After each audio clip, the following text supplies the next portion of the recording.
Assalamu alaikum, dear students. Dear students, hope you all are fine and well. Dear students, we are meeting after a long time, in fact, after 1 week. Dear students, we are going to discuss an important and an interesting topic. Dear students, this topic is very important from your examination point of view. Dear students, in fact, it's a grammar topic. The name of the very topic is it's punctuation. Dear students, you might have heard about it, you might have learned about it.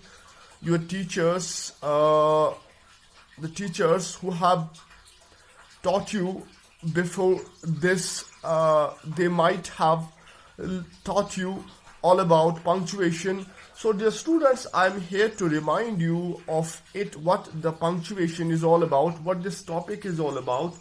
So dear students, let us start without wasting any time.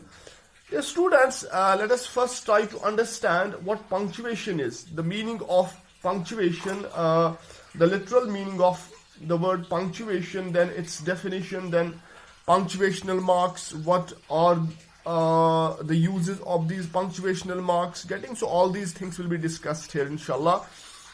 It's a lengthy topic, dear students. It will take 3-4 lectures to complete.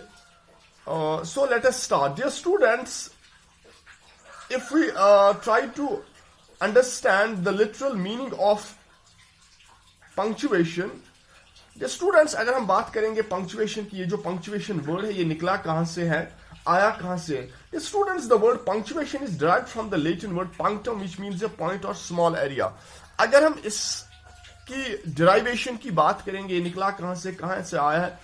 ये students, ये जो word punctuation है, ये निकला है Latin word, लातीनी लफ्ज से, punctum से, ठीक है, जिसके माने पॉइंट के हैं और स्मॉल एरिया. डियर स्टूडेंट्स, पंक्टम के माने है पॉइंट. पॉइंट मीन्स नुक्ता, जैसे नुक्ता होता है ना, फ्योड़ पॉइंट 1 इंच, या कोई स्मॉल एरिया होता है, ठीक है.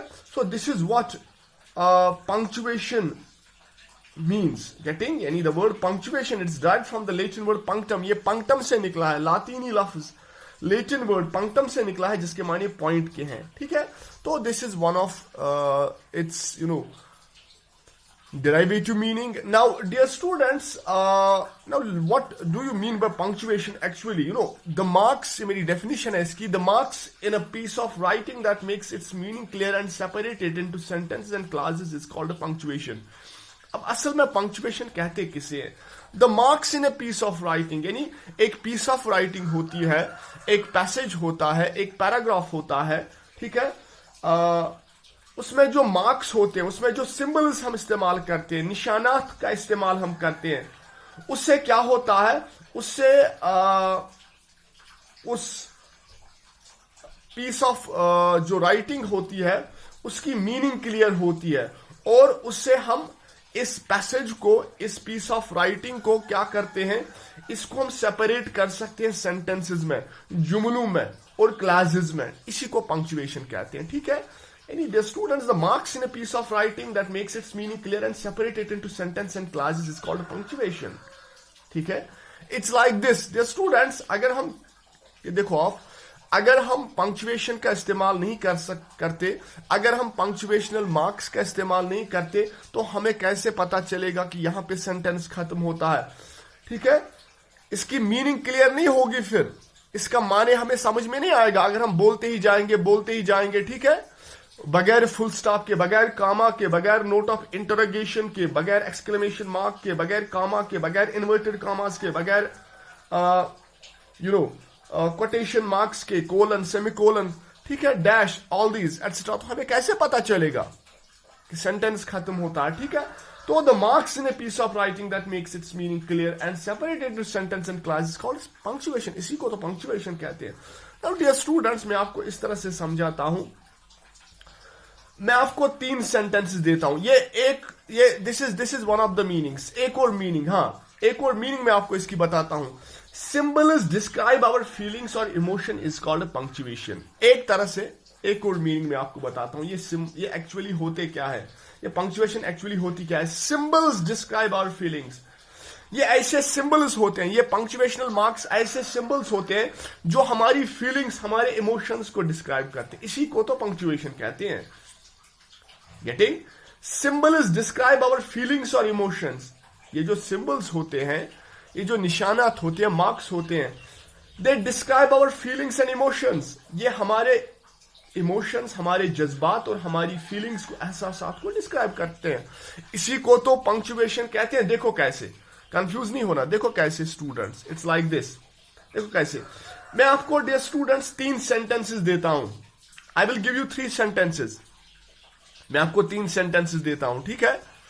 Number 1, he is going to America, but all the 3 sentences that I'm going to give you are the same. जो तीनों सेंटेंस मैं आपको दे रहा हूं एक जैसे हैं, ठीक है? He is going to America, he is going to America, he is going to America. आप देखो पहला वाला he is going to America, इसके पीछे मैं फुल स्टॉप लगाता हूं. दूसरे के पीछे he is going to America note of exclamation. तीसरे के पीछे he is going to America, इसके पीछे मैं नोट ऑफ इंटरोगेशन लगाता हूं, ठीक है? तो जो पहला सेंटेंस है, मैं actually I am telling you, I am explaining, मैं ये डेफिनेशन एक्सप्लेन कर रहा हूं. Symbol is describe our feelings और इमोशंस. कैसे सिंबल्स हमारी फीलिंग्स और इमोशंस को बयान करते हैं, ठीक है? देखो कैसे. He is going to America, यहां पे फुल स्टॉप है, तो यहां पे मैंने कोई बात कही. He is going to America, वो अमेरिका जा रहा है. अब दूसरा आप देखो, he is going to America, यानी चौंका देने वाली बात. क्यों चौंका देने वाली बात? क्योंकि पीछे क्या लग गया? पीछे नोट ऑफ एक्सक्लेमेशन लग गया, हैरानगी का इजहार. He is going to America, वो अमेरिका जा रहा है. अब तीसरा वाला देखो, he is going to America, he is going to America. Question पूछ रहा हूं मैं. तो 3 सेंटेंस माने एक जैसा, लेकिन यू नो ये फीलिंग्स और इमोशंस को बयान करते हैं तीनों, ठीक है? जब हमने 3 अलग अलग किस्म के सिंबल्स लगा दिए, पंक्चुएशनल मार्क्स लगा दिए, माने एक जैसा लेकिन इमोशंस अलग अलग दिए, फीलिंग्स अलग अलग दी. देखो कैसे. अब ये होता क्या है actually, the sentences are the same but punctuational marks are different. अब होता क्या है डियर स्टूडेंट्स, ये आप समझिए, this is very important to understand. Punctuational marks की मदद से हम ये बताते हैं कि उस सेंटेंस को बोले जाने का अंदाज क्या है, ठीक है? पंक्चुएशनल मार्क्स की मदद से हम ये बताते हैं कि उस सेंटेंस को बोले जाने का अंदाज, यानी ठीक है, इसको हम बोलते हैं लेकिन किस अंदाज से बोलते हैं, ठीक है? तो पहला सेंटेंस जो है he is going to America, यहां मैं कुछ बता रहा हूं, है ना? या दूसरा he is going to America, note of exclamation दूसरे में है, तो यहां पे थोड़ा चौंकते हुए बोलता हूं मैं. यहां पे मैं थोड़ा चौंकते हुए बोलता हूं, ठीक है? अब तीसरा आप देखो, he is going to America, यहां पे मैं सवाल पूछ रहा हूं. अब असल में मेरे कहने का मतलब यह है स्टूडेंट्स, बोलते वक्त तो आप अपने इमोशंस को अपने ट्यून के थ्रू बदल सकते हैं, ठीक है? बोलते वक्त तो आप अपने इमोशंस को अपने ट्यून के थ्रू बदल सकते हैं, ठीक है? जब हमने कोई बात करनी होती है उस टाइम हम क्या, अपने ट्यून के थ्रू, यानी अपने इमोशंस को अपने ट्यून के थ्रू बदल सकते हैं. यानी हम अपने इमोशंस को, अपने जज्बात को अपने ट्यून के थ्रू, यानी बात करने के तरीके से बदल सकते हैं ना. लेकिन लिखते वक्त अब क्या करोगे? लिखते वक्त क्या करना होता है? लिखते वक्त हम पंक्चुएशनल मार्क्स का इस्तेमाल करते हैं, ठीक है? तो लिखते वक्त हम पंक्चुएशनल मार्क्स का इस्तेमाल करके हम बताते हैं कि आप कुछ बताते हैं, आप चौंक रहे हैं या आप पूछ रहे हैं, ठीक है? Are you getting me? लिखते वक्त हम पंक्चुएशनल मार्क्स का इस्तेमाल करते हैं, तो जिसपे हम ये बताते हैं कि हम कुछ बता रहे हैं, हम चौंक रहे हैं या हम कुछ पूछ रहे हैं. This is what punctuation is all about dear students. Now let me give you punctuational marks. Let us talk about how many punctuational marks are there dear students. ये पंक्चुएशनल मार्क्स जो मैंने लिखे हैं यहाँ पे dear students, there are 14 punctuational marks. 14 की हम बात करेंगे, कुछ पे 15 भी है, 16 भी है, लेकिन हम 14 पे बात करेंगे. Dear students, the very first punctuational mark that's called full stop और period भी इसको कहते हैं. Then number 2 is question mark. It's like this. इसके symbols भी मैंने लिख के रखे हैं. Then exclamation mark और exclamation point. It's like this. Getting? Then we have comma. It's like this. उसके बाद number 5 quotation mark. और we can say speech marks और inverted commas भी इनको कहते हैं. quotation mark. ठीक है? उसके बाद है number 6 colon. colon is like two dots इस तरह. Then we have number 7 semicolon, dot and comma. Then we have dash. अब ये dash उसके बाद hyphen like this. अब dash और hyphen में क्या फर्क है? Dash is bigger than hyphen है और and hyphen is smaller than dash. It's like this है. Number 10 apostrophe. It's like this apostrophe. Apostrophe s जो हम डालते हैं ना apostrophe s. Apostrophe yes. Then number 11 we have parenthesis. Getting round brackets. We call it round brackets. Then we have number 12 braces. Braces are like this. You know यहाँ curly brackets हम इनको कह सकते हैं. Then we have number 13 brackets. और square brackets भी हम इनको कहते हैं. Then number 14 last we have ellipsis. Ellipsis ये 3 डॉट्स यहां से बीच में और 3 डॉट्स यहां से. ठीक है एलिप्सिस. तो एक एक करके will be talking, will be discussing these one by one. Getting. So dear students, the very first punctuational mark that will be discussing its full stop. Getting. It's going to be full stop that we are going to discuss here. Now, dear students, full stop or period, we call it period as well. हम इसको period भी कहते हैं. इसका जो पहला इस्तेमाल है to end a sentence. To end a sentence. Getting? पहले मैं आपको बता दूं ये जो तीनों sentences है dear students, question mark, exclamation mark और full stop. All the 3 marks, ये तीनों marks जो है, तीनों जो निशानियां है, full stop, question mark and exclamation mark. All the 3 marks are used to end a sentence. ये तीनों का इस्तेमाल होता है एक सेंटेंस को खत्म करने के लिए. ठीक है, ये आप रट लीजिए, ध्यान रखिए इसका.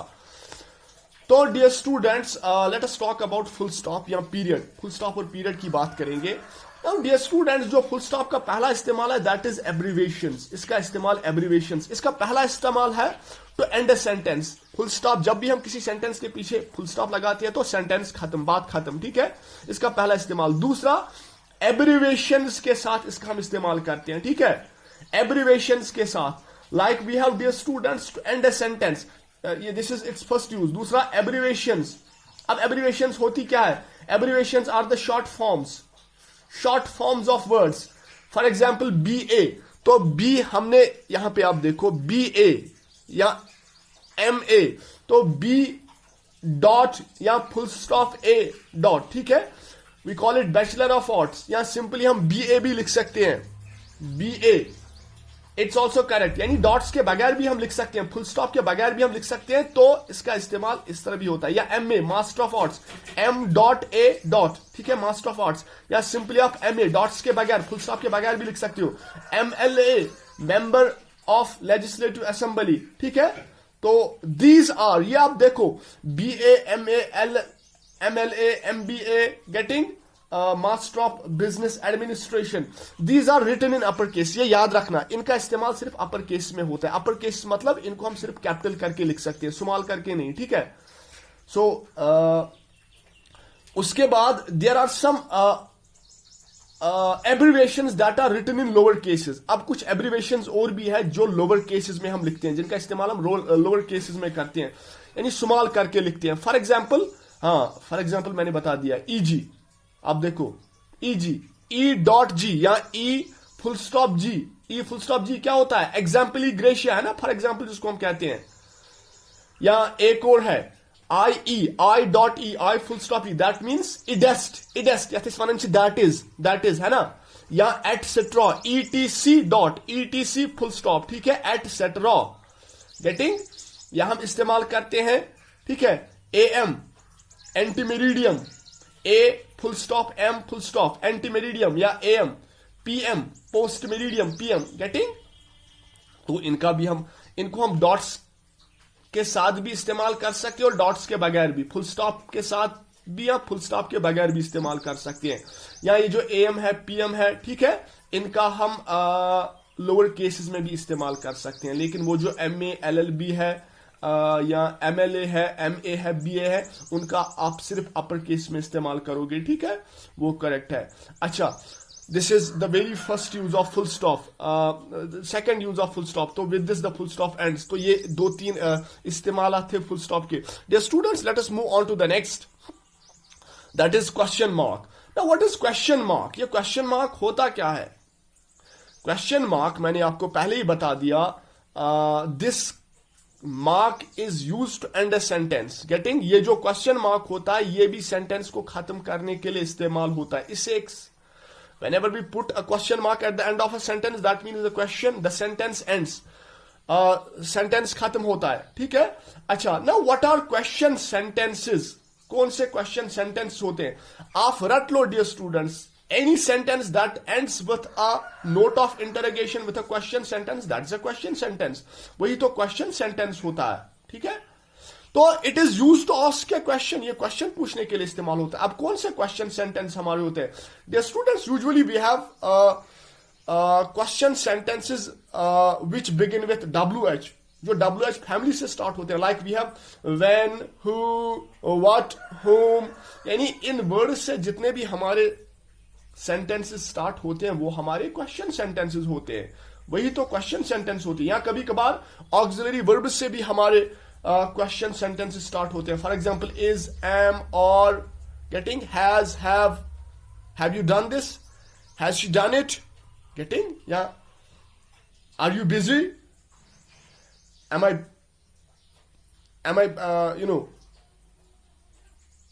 M I sick? या इट्स लाइक दिस, तो ये ऑक्सिलरी वर्ब्स का इस्तेमाल हम क्वेश्चन पूछने के लिए भी करते हैं. ठीक है? So this is all about question mark. Getting? So dear students, इंशाल्लाह in the next lesson tomorrow we'll be discussing the next